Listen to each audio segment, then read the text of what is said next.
Let me break it down to you. He's not the one. If I could just slap this bitch to her senses right now, I freaking would. What? Make it make sense.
I wasn't planning on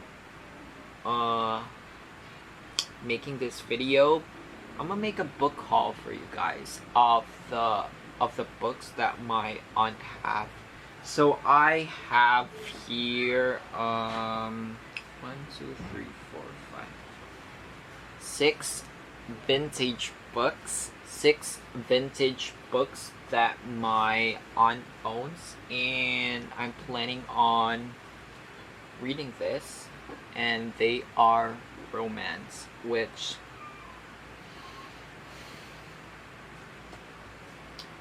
you guys may or may not know this, but I don't read romance.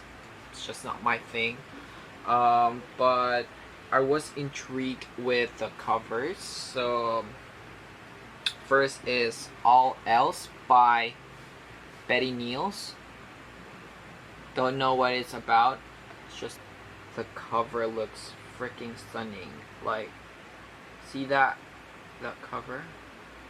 And you know it's vintage because like the pages are like brown, you know. Excuse my hands. And then next up is, surprisingly, I found this, which the cover looks, the girl on the cover looks like Sophie Turner. See that? Like, that's Sophie Turner if you ask me. Yeah. And then I'm gonna have to hurry because my battery's dying. This one, and then this one, and then this one, which my aunt said this is the best one. And the last one is this one. So yeah, so that's it. That's a mini haul for you guys. I'm gonna read this and I'm gonna report back to you.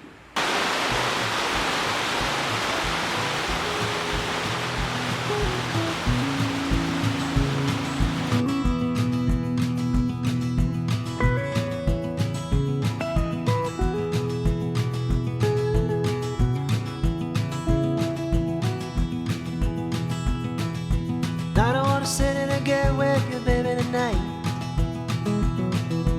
I don't wanna love, I don't wanna fight.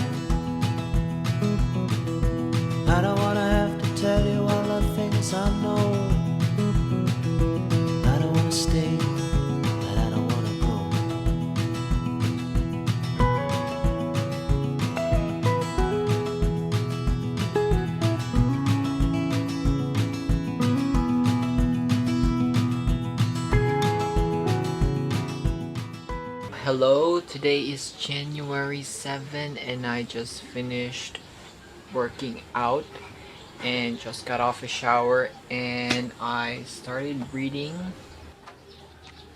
this book and so far I hate it. But I'm not gonna DNF this because I don't DNF books, and I'll push through this. I'm still on page 15 and it's freaking long, just like a vintage book. So I didn't tell you what this book was about, so I'm gonna read the synopsis. So, Jake was too good looking, too rich, and too self-assured. Then a sudden shared grief broke down Anis's defenses against his attractiveness. Jake's sudden marriage proposal made no pretense of love. "You're a sensible girl," he said. Your head isn't cluttered with romantic ideas." Sensible? Hardly. But Anis had no choice, for any hope of future happiness depended on his falling in love with her.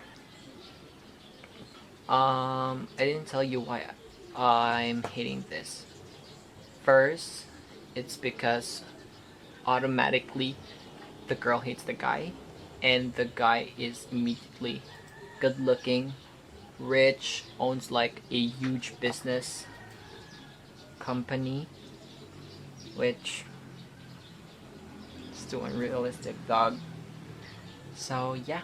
Hello, okay, it's the next day and about 2 chapters left on this and looks like a Wattpad fanfic. Okay, I'm gonna eat this red velvet cake while I discuss what I hate about this book, okay? I think I had sugar rush at the end of this, so expect a hyper-energetic Geo. Okay? Also, I'm a scattered brain in this first book. Pardon me. So, we meet Anis. Just like your typical rural girl who lives in the rural area, I guess, in London. And then she has a big family. She has a lot of siblings. This Anis, by the way. And then on summer, she and her siblings decided to go for a walk. And then she meets this guy Matt, who's her childhood friend. Then suddenly, a guy with a horse, who's riding a horse, stumbles into them and introduces himself as Jake. Jake is Matt's cousin. Still following me? And then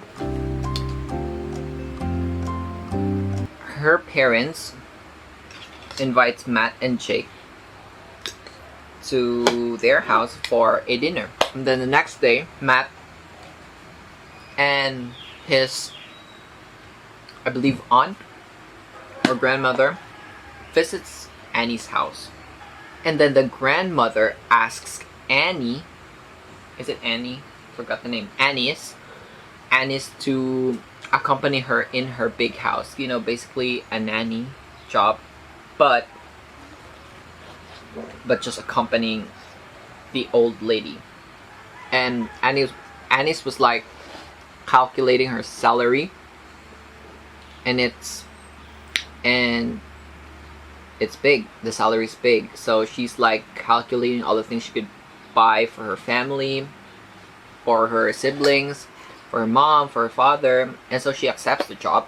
And then Anis was like trouncing around the big house with the grandmother. Then one morning, she finds out that Jake goes into the house, and like he's like, I would like to accompany my grandma too. So yeah, they get to know each other. And then one time, Jake asks Anis for dinner, and Anis was like, I don't have a dress. I only packed this blue velvet dress. That blue velvet dress is important later on. And then she and Jake went to dinner. They danced for fun, and then Jake left for a business meeting. Again, important again later on. So yeah, Annie is still accompanying the grandma, which is Mrs. Duvant. I forgot her name. Mrs. Duvant. That grandma who has a lot of energy. So it said here, it seemed to her that Mrs. Duvant was doing too much, and rather hesitantly she said so. And then Miss Duvant answered, I'm not one to sit around in a chair and wait to grow old, aren't I? And 2 days later, Mrs. Duvant died.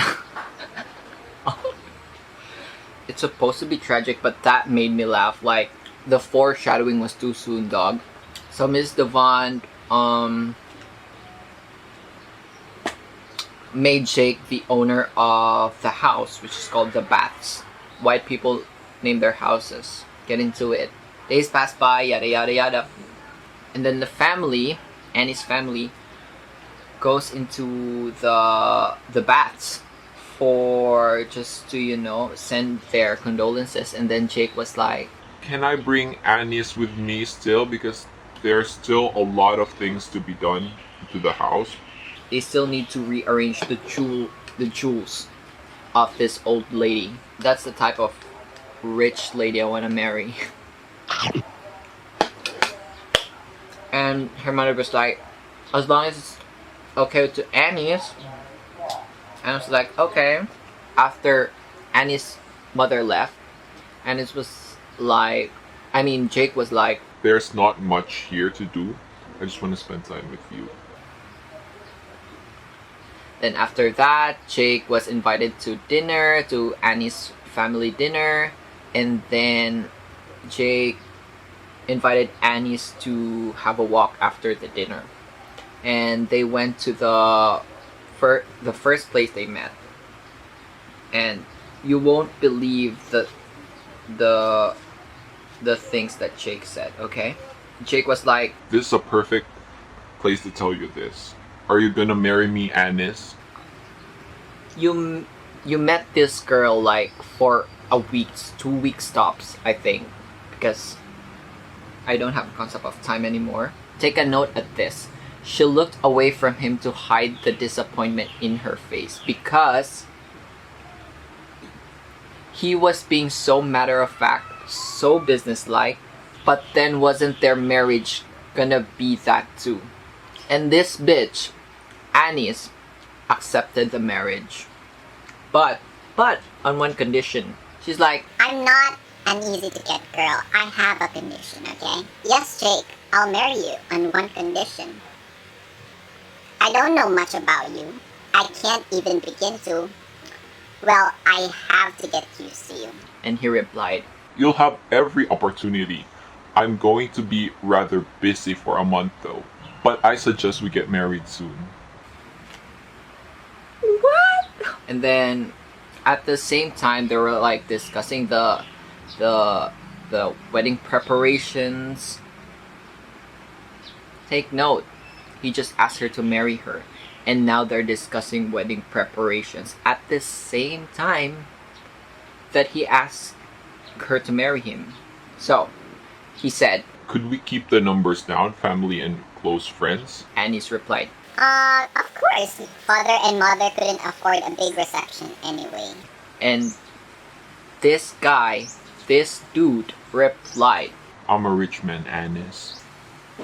not also are you a rich man, you're also a douche. Okay, Jake? By the way, could we talk about his name, Jake? That's a red flag in itself. So yeah, they announced they're gonna get married, and the family, for some reason, is excited. And then Annie's mother wanted to postpone the wedding for another week. And 3 weeks isn't a long enough preparation.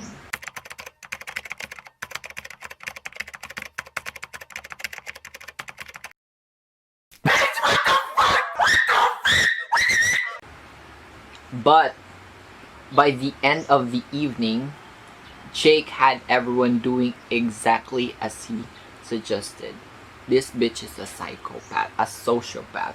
And then, the line after that, it occurred to Annie's that she knew very little about him. In fact, the more she saw him, the more remote he seemed.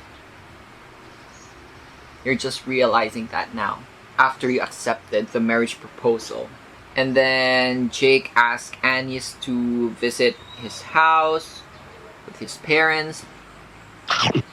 Anis was nervous. She said that to Jake. And Jake said, It's time you realize that you're a beautiful young woman, quite able to hold your own wherever you are. You'll be stunning when we've got you some new clothes. remember that blue velvet dress I was talking earlier? He said, I hope you gave it to the church bazaar or sent it to the jumbo. whatever that means. He's a rich guy whose name is Jake. He's a sociopath. He influenced people. He a douche, bitch. He a douche. And then, the night before the wedding, this bitch had the audacity to look at the mirror and ask her reflection, Have I been a fool for marrying this man? girl, it's too late. It's too late for that now. You have the audacity to ask yourself in the mirror. Have I been a fool? I'm just gonna answer you right now. You don't. So after the wedding, they have to get out because Jake has a business meeting. He has to go to Lisbon.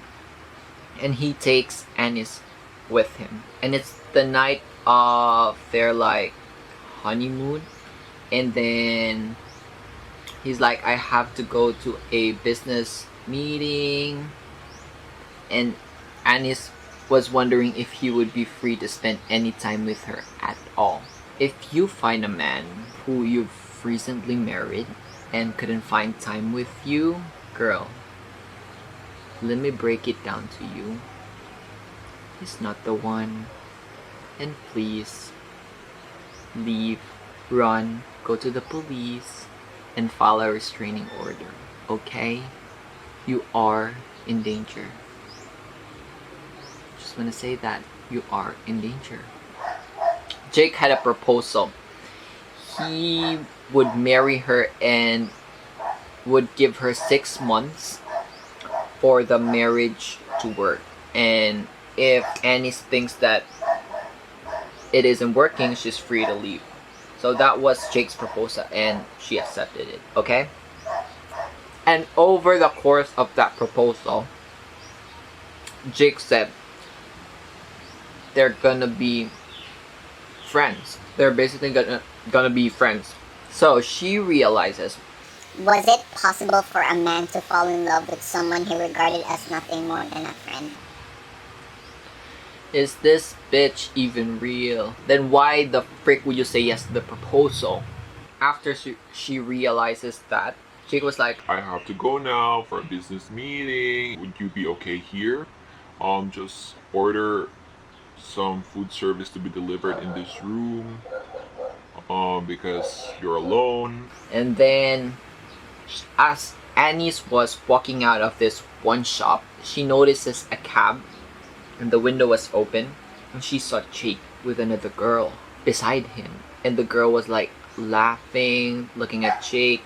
So she got mad. So she storms into the hotel, leaves all the shopping bags that she bought for her family, for herself. This bitch was shopping, and by shopping I mean a lot. A lot. She was buying jewelry, she was buying dresses, she was buying sandals, she was buying things for her siblings, which were a lot, she had a lot of siblings. And mind you, the first night they went to Lisbon, Jake bought her a ring, and earrings, I believe, some dresses too. So yeah, this bitch had a lot in her luggage at this point. So she decided that she doesn't want to take her lunch at the room. So she goes into this restaurant and then a man walks in and was like, I know Jake. Hi, Mrs. Royal. Royal is Jake's last name. Hi, Mrs. Royal. Can I join you for lunch? I know Jake. She was having lunch with this guy and then Jake arrived, sees them talking and it was like, Hey, Anis, we gotta go. We have an appointment. and she was like, okay. And she says bye to Gregorio. Gregorio takes her hand and kisses it. So they went back to the hotel and Jake gets angry. What a shocker. He gets angry because Anis was with a guy who's in the restaurant. And guess what? He was also angry because she took her lunch at the restaurant and not at the hotel room. He's like, I didn't take you for such a fool, Anis. A very pretty girl lunching on her own in a restaurant and picking up any Tom, Dick, or Harry who chooses to speak to her. Anis wasn't offended at all. She was like, Are you jealous? and he said, Jealous? Heavens, no. But I am annoyed that you deliberately went against my wishes. perfect guy. Freaking this dude, 10 out of 10 would recommend. So yeah, so after that she says her sorry, Jake says he's sorry, yada yada yada. They spent all day the next day together, and then Anis had been careful not to ask Jake if he were free on the following day. This bitch is afraid to ask her husband if he was free the next day to spend time with her on their honeymoon. And then Jake was like, oh, we're gonna have dinner with my friends, with my business partner, with Rosa and Emmanuel. She said okay, and wondered if he found her a dull companion. She had no witty conversation, and she tended to talk too much about her family. She made a mental resolve not to mention them for several days.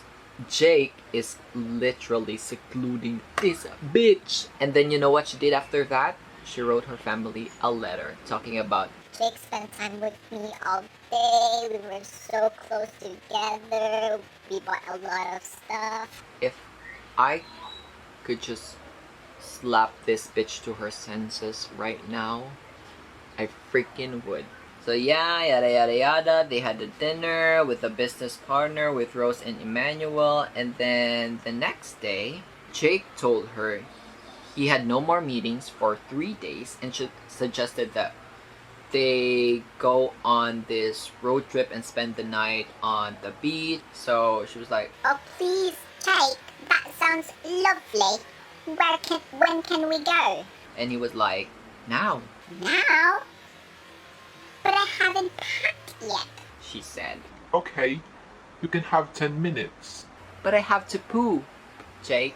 So Anis and Jake spent 2 days together, and Anis was like thanking Jake for the 2 lovely days that she had with him, and he was like, that was a nice break, but I won't see you much tomorrow nor the following day because I have, guess what, another business meeting.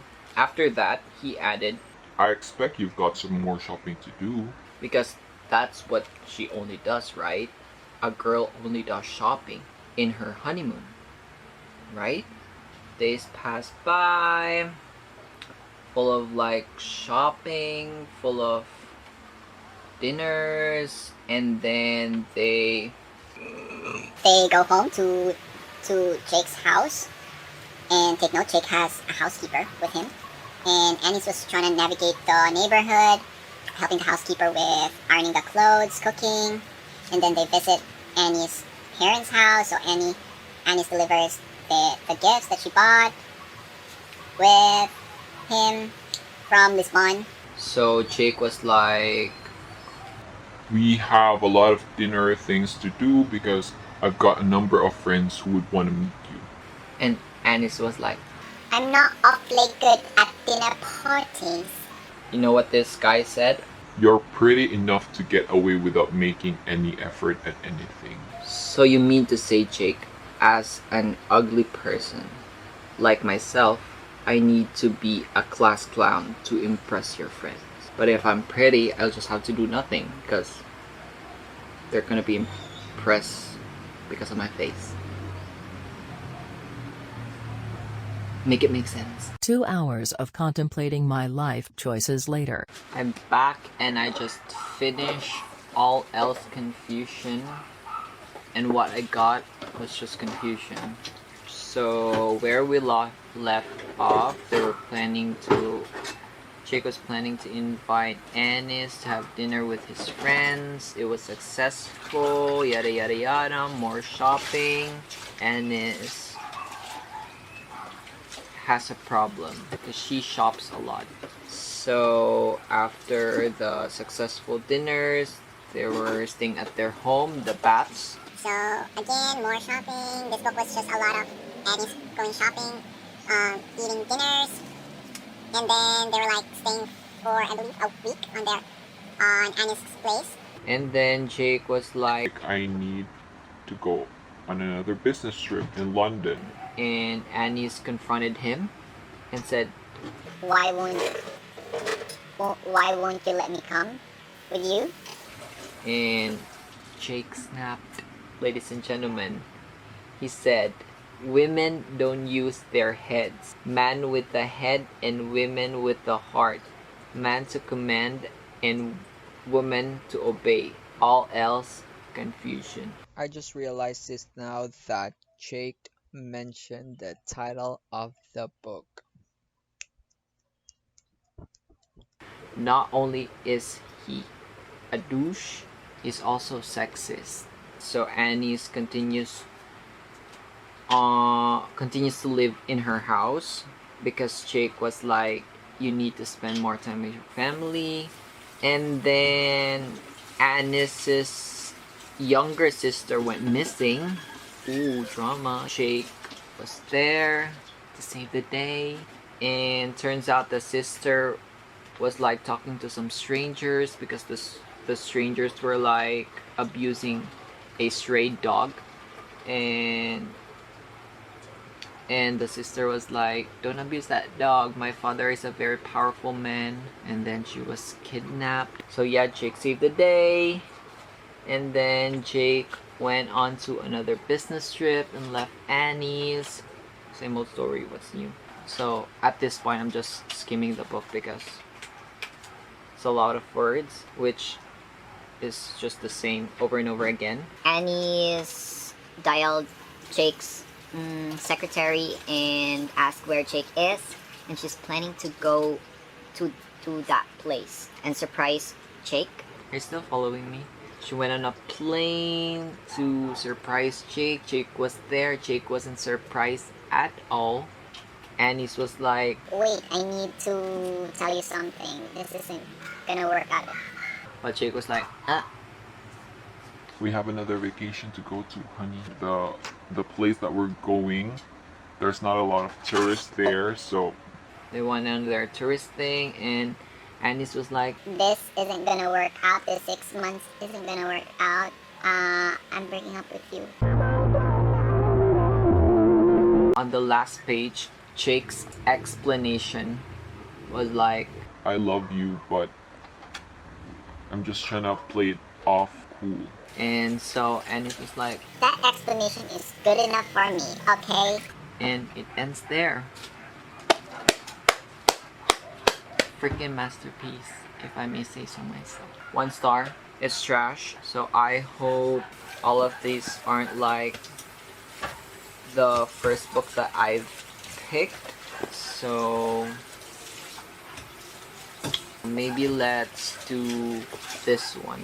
Peter Enchantment.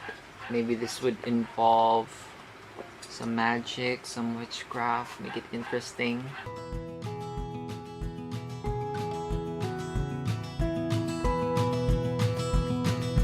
I don't wanna be the lover in your arms. I don't wanna be the one to keep you from home. I don't wanna be the crooked person in your heart. I don't wanna start, and I don't wanna start. Part-time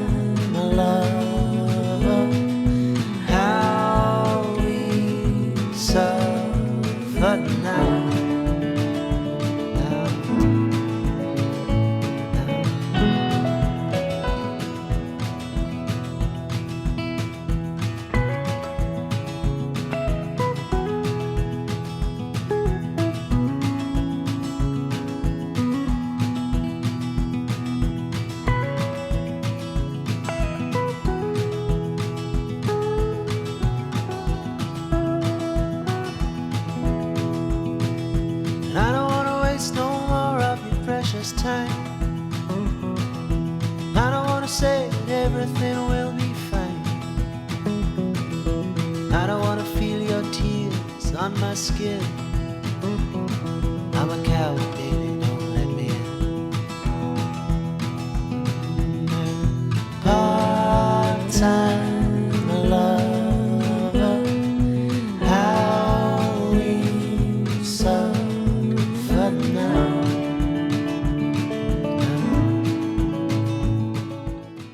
Hey, so today is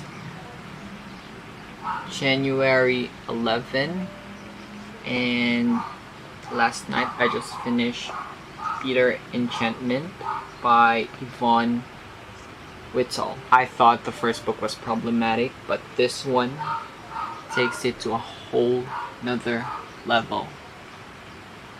And I took some notes, took a lot of notes. I don't want to miss anything, okay? So on chapter 1, we discovered that Melanie's father just died and he owes a big debt to this guy named Jason Kerr. He's hella rich. He got some bread, okay? So we found out that his father had invested on stock market and he took a personal loan from Jason. And then his father's will was to sell the house that Melanie and her grandma is staying, which is called the Greystone Manor. Again, white people naming their houses. So Jason informs Melanie that that's the arrangement that her father did without Melanie's knowledge. Okay, Melanie was like, If you sell our house, if you sell Grayson Manor, it will kill my grandmother. because her grandmother's already sick. Just give me 3 days to think this through. Let me find a way. So Jason agrees and leaves, and then we meet Adrian. So we found out early on that Adrian likes Melanie, but Melanie thinks of him as a friend. So I highlighted a passage here. She should perhaps have ended their friendship when she realized that he was becoming serious.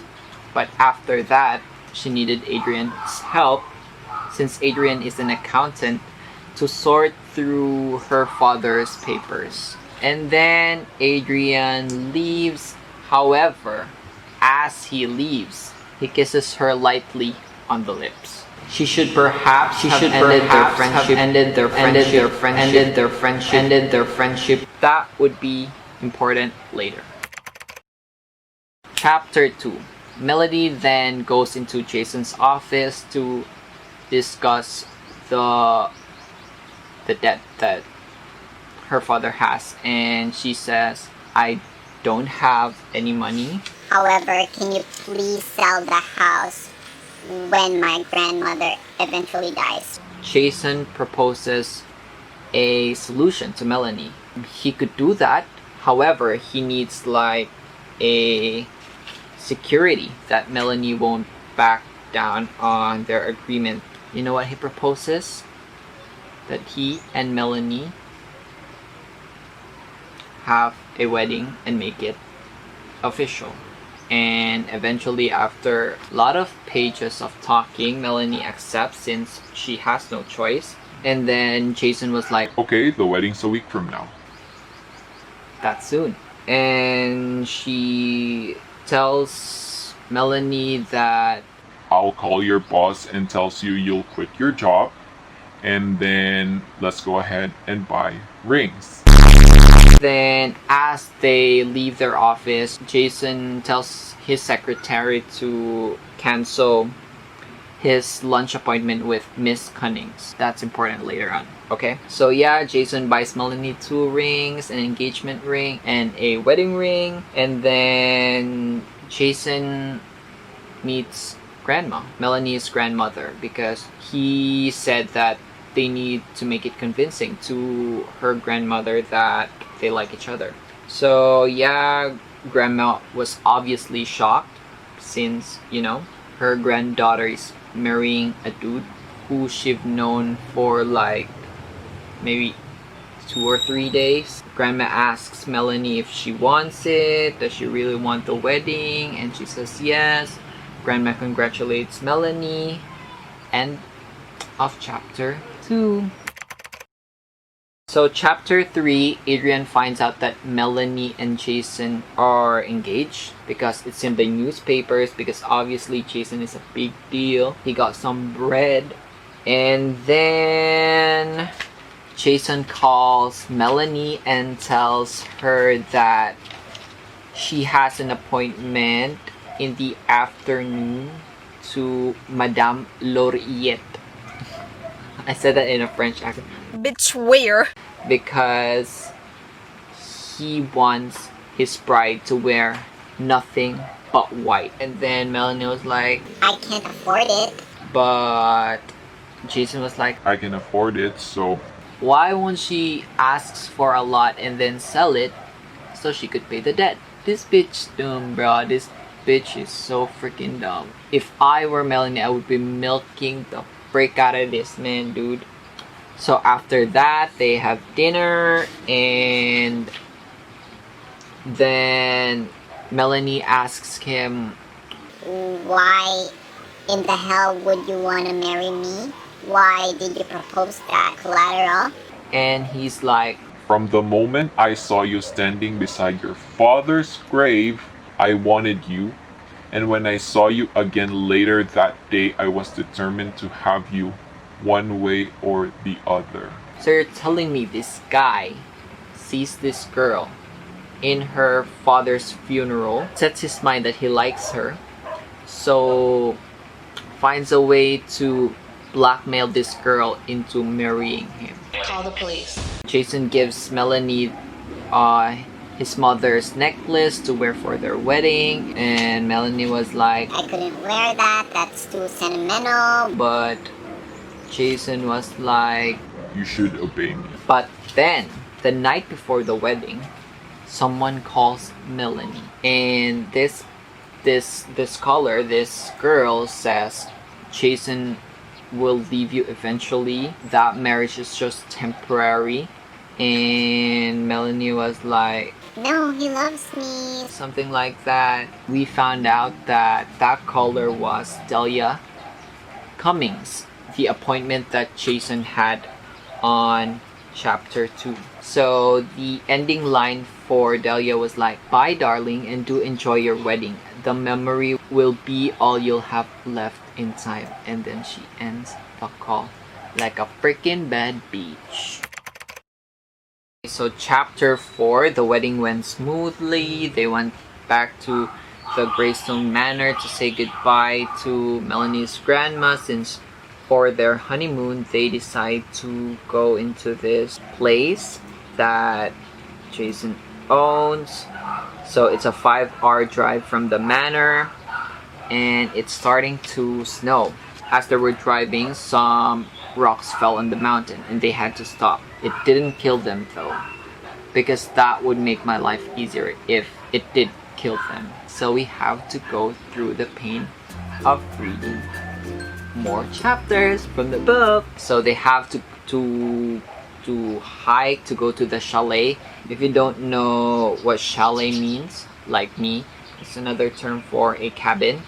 So they're having dinner, and Melanie notices a lion's head mounted on the wall, and she presumes that he killed it. After their dinner, he asks for, take note of this, a coffee that's black and no sugar. No offense to people who take their coffee that way, but you need to go to therapy. And then Melanie asks Jason if he comes on this chalet a lot, and he's like, yeah, because it's nice and peaceful. The telephone is like 50 kilometers away.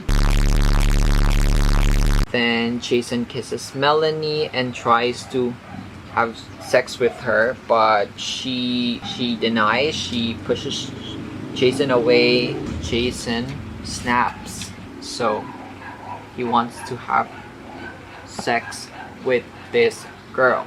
That's his like MO. he instructs Melanie to go to bed. The first room is hers, and he says, don't bother locking the door. Easier for you to say since that telephone is like 5 kilometers away, so she can ask for help. She can run because you're in a secluded chalet. So, Melanie, freaking call the cops, girl, when you get back. I plead you. Morning comes, and then Melanie feels guilty because she refuses to have sex with her husband. And then she finds a note on the table that says Jason is arranging the rocks on the road. Do you know what this bitch did? She cooks a breakfast for the guy who tries to have sex with her despite her refusing. And she follows him on the road. Guess what he's wearing? Nothing! Because apparently it's snowing and he has some thick skin and he's shirtless. So Melanie apologizes for being a coward last night.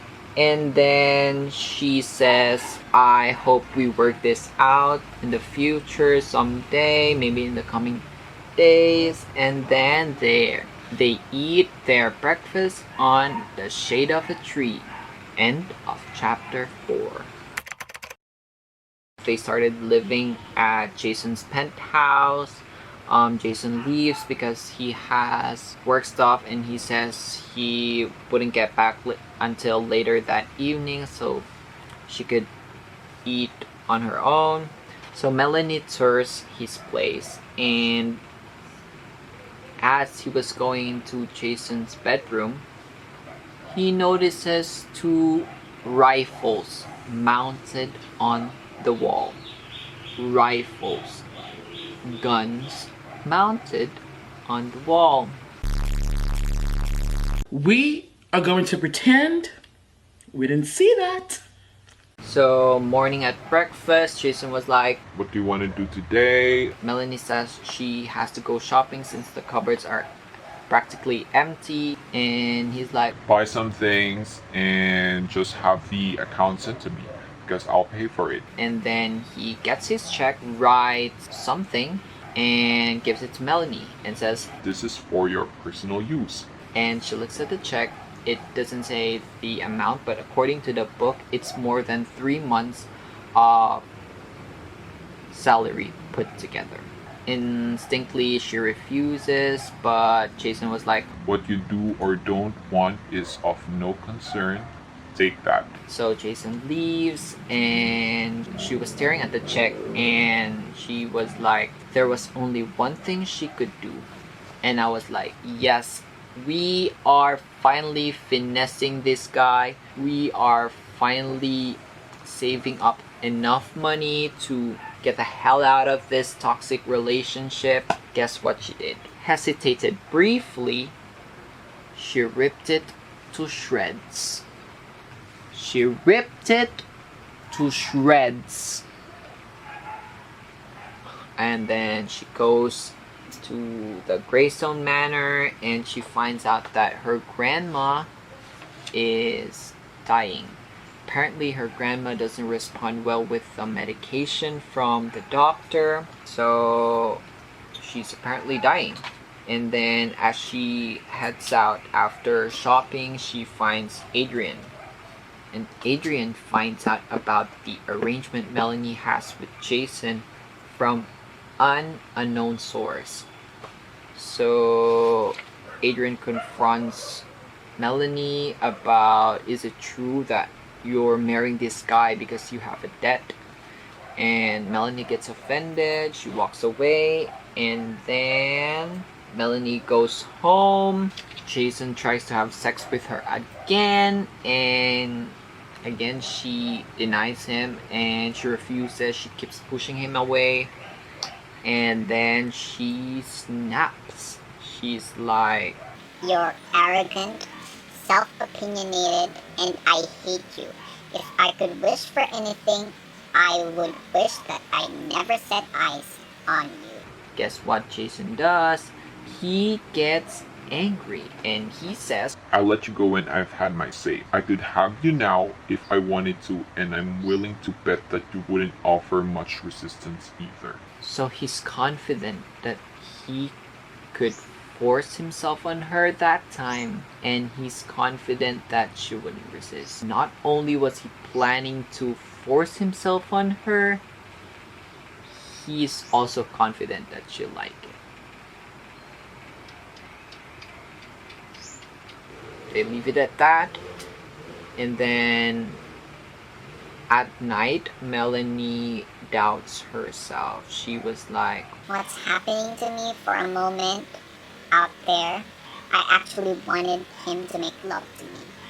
first of all, you've known this man for like less than a month, and you're just doing this to absolve your father's debt. Why the hell would you like this guy if he keeps forcing himself on you? I don't know what he put on your food, but like, if I were you, Melanie, I just finesse this guy, run the hell out, move to a different country, change your name, change your hair color, change your appearance, and then you'll be safe. Okay, chapter 6. When Melanie wakes up, Jason was nowhere to be found, and then the doorbell rings, and we meet this guy named Barnaby Finch, aka the best character in this book. So he introduces himself to Melanie and says, from now on, I'll be your driver. I'll take you anywhere you want because the boss, Mr. Kerr, doesn't want you to take the bus. And yeah, so you can call me Barnaby, ma'am. Melanie. They had like a cute encounter about that first name thing, and Barnaby was like, well, I suppose I could call you by your first name when the boss isn't around. Barnaby drives Melanie off to the Greystone Manor, and then Melanie interrogates Barnaby about her husband. So she's like, you must know a lot about Jason. And Barnaby was like, I'm loyal, I wouldn't spill anything. But we get a backstory about the lion that was on the chalet. Barnaby was like, the boss did a bit of hunting as well some years ago. And Melanie was like, yeah, I've seen the lion and the 2 rifles that was on his room. And then Barnaby was like, no, Melanie, he didn't shoot the lion. He killed it with his hunting knife. Supposedly the lion was about to eat a farmer's son, and Jason was there to save the farmer's son, and he saved a man's life. Barnaby says he has the scars to prove it. I just want to ask, how does he know that? Has he seen his boss shirtless? And we find out that Barnaby was the one who told Adrian about the arrangement between Melanie and Jason. And Adrian was apparently offering a lot of drinks to Barnaby, and Barnaby was apparently drunk, so he told the story to Adrian. Then we have a party at the penthouse with apparently some important people on Jason's life. So we have like a clients coming, and we meet Delia. Freaking Delia Cunnings. During the course of the party, Melanie notices that Jason and Delia were nowhere to be found. So she was stuck in the rooftop, just having some air. This guy comes up to Melanie, and so they have like a sweet little talk, and we know that this guy is Jason's client. And this guy asks Melanie, I have a project that I have 2 candidates. One is Jason, your husband, and one is another competitor of them. And he asked Melanie for advice, and Melanie was like, I can't influence you. I would just be biased to my husband. so apparently the client likes Jason's offer, but the price is a little bit high. So he was like, if you were me, who would you pick? And her answer was, Speaking from personal experience only, when I've wanted anything of value, I've always ended up paying more for it, but I've never regretted it afterwards. that sentence convinced Jason's client to sign Jason up. End of chapter 6. We start off by Jason getting angry because apparently Melanie was meddling with Jason's business. This one moment where Melanie struck Jason's ego. She said, Does it hurt your pride to think that inadvertently I accomplished something in a short space of time which might have taken you longer?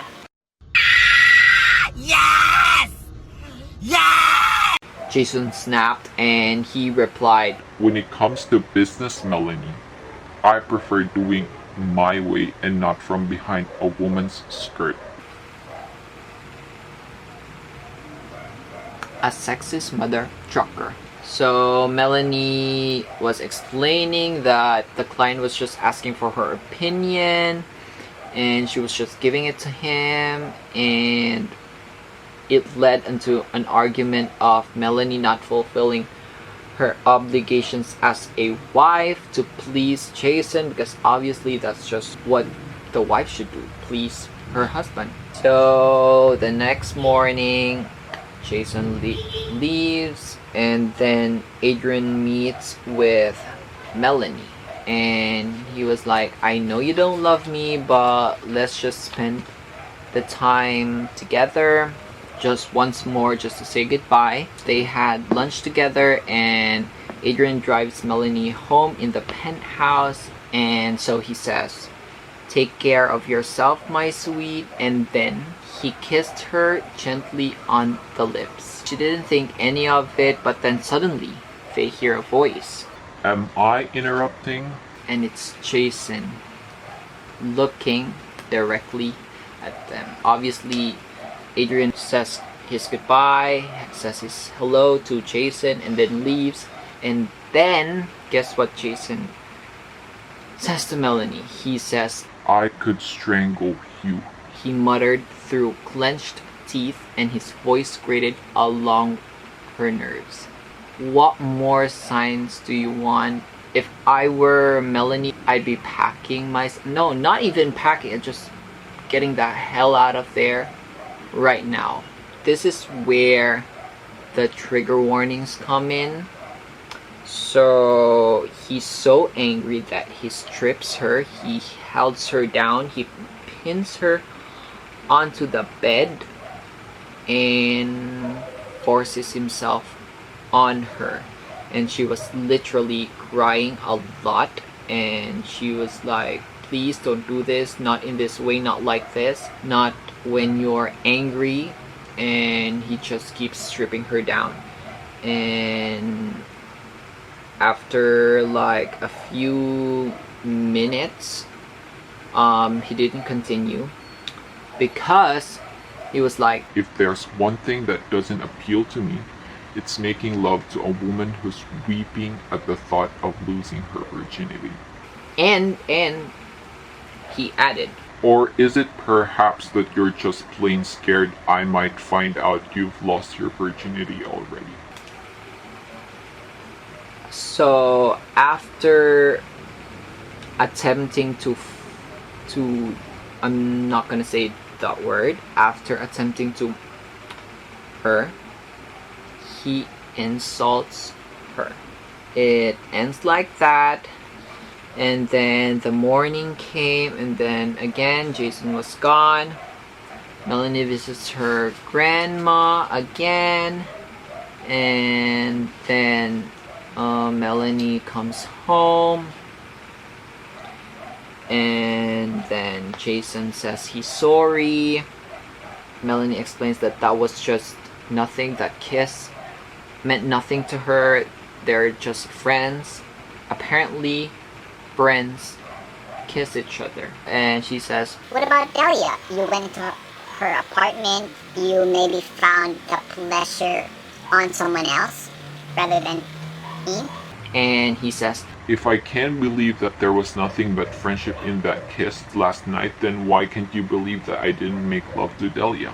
so he's like, I am sorry for frightening you last night. and he was like, sad boy hours. He's like confiding on Melanie that he's not used to not getting what he wants, and Melanie comforts him, and then they have sex. I wish I was lying, but they had sex. All Jason did was do the sad boy hours to Melanie, and then he got what he wanted, which was to have sex with her. Isn't that convenient? At this point, I'm just skimming because I want this book to end already. After that chapter, I want nothing to do with this book. Jason buys her a car. She was like, I already owe you a considerable amount of money. and he says, Forget about that money owing to me. and she's like, How can I forget about it when it's the reason of our marriage? and he's like, One of the reasons. because apparently he likes her the moment he saw her on her father's funeral. So yeah, she drives onto the Greystone Manor, and we find out that Grandma is finally dead, and she collapses. And we have a plot with our hands, ladies and gentlemen. She collapsed because apparently she's pregnant. So chapter 9, lots of demanding. You'll be my wife until I say so. Final chapter, thank freaking God. Look at us. Hey, look at us. Look at us. Huh? Who would have thought? Not me. So Melanie is in the Greystone Manor alone. Jason storms there and hands Melanie an envelope, and he says, It's a note from my lawyers. and she says, Okay, do you want my grandma's dead now so you can sell the house?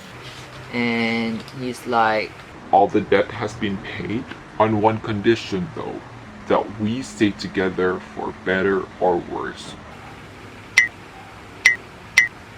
and she's like, Do you always have to resort to emotional blackmail to get what you want? and he says like, It never failed me in the past, so just have to do it again. and she says, As much as I love this house, as much as I grew up in here, I'm giving it back to you. And I'll choose my freedom. and at this point I was like, yes, we finally did it. I could forgive the gaslighting, the isolating, as long as Melanie walks out of here at the end of this book independent, living her best life without Jason. You know what Jason did? He drops the envelope on the floor and he says, What about without an emotional manipulation? Would you still accept it? and this bitch accepts the marriage. And she was like, You could have had me without the material things, without the emotional manipulation. You could have had me. I was starting to fall for you. again, Jason was like, sad boy hours. He was like confiding on Melanie that he didn't grow up in a healthy family relationship. His mother and father had a lot of affairs, so he isn't good at love. Like, aren't we all? In the end, they renovated the Greystone Manor. They had a dinner. Barnaby was there. The client was there. That's the end. That's how it freaking ends. Thank freaking God. Oh, on chapter 9, we find out that Delia's moving to Paris. because she books a job there as a permanent model or something. That's how the author wraps the mistress part of the plot. And so we finish this masterpiece. Am I right? Oh, doesn't this girl... I just realized this now, that doesn't this girl look like 11? That's 11, if I say so myself. Oh, and by the way, Melanie is 23 years old. This dude has to be at least 30 years old. A grown man manipulated this 23-year-old girl to marry him because he saw her at her father's funeral and immediately falls for her.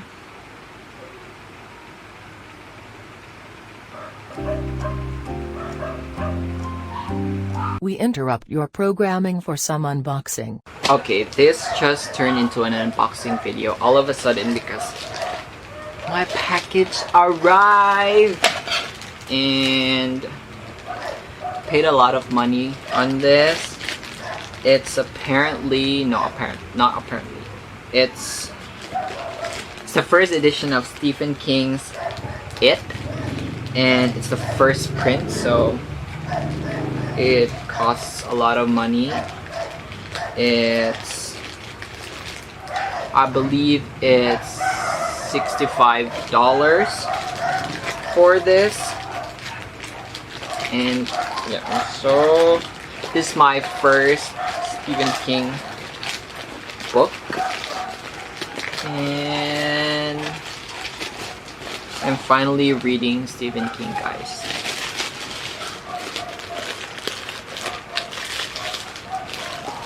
So excited. Ooh, and he did send me a lot of freebies. Let's get into this baby. Okay, so happy.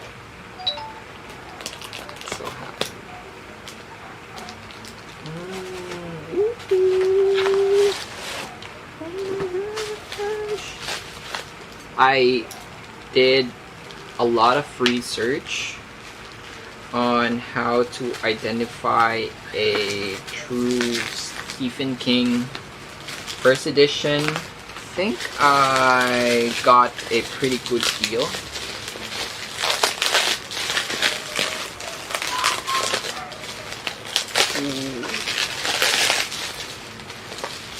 You can't even see. Look at this bad boy.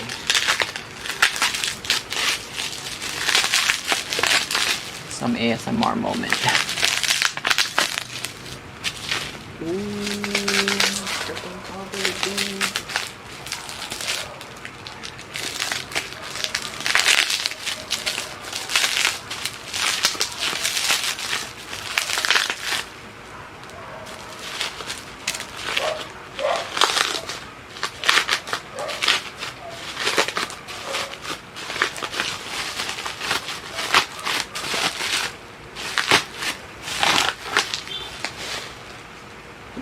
Look at that.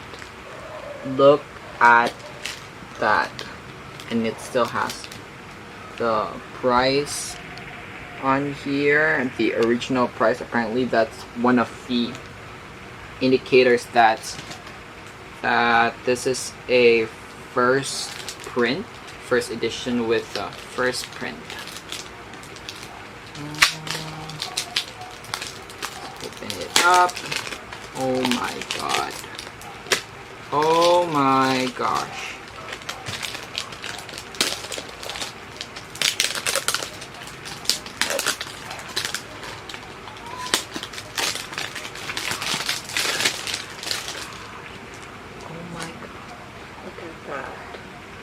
Look at that. So one of the indicators that I found was this one. This one. So you can see the stamp and the original price of when this was first sold. And then this one, Sorry about my nails. This one, that's one of the indicators. And also on the publication,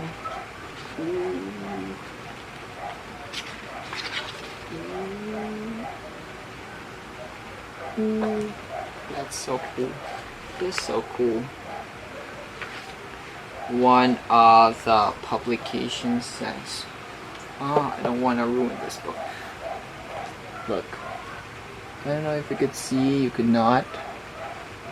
There, published in 19 something under Vikings Publishing. So that's one of the indicators that this is a legit copy, and this is the first print of this book. Can you see that? Watch out for my reading vlog of this bad boy, okay? So I think this will be the last book that I'll be reading for this video. I know I said that I'll be reading like the 6 books that I picked out, but if I have to read instant romance, forced marriage, girl falls for the guy despite him being abusive, despite him being controlling, I think I'd give up reading. Not to be dramatic, but I think I would do that. So I'll have to stick with my horrors and thrillers for now, okay? If you want a part 2, let me know, okay? I won't put myself through this again. Maybe I will for the views, if you want. Okay. So, yeah. I guess, bye!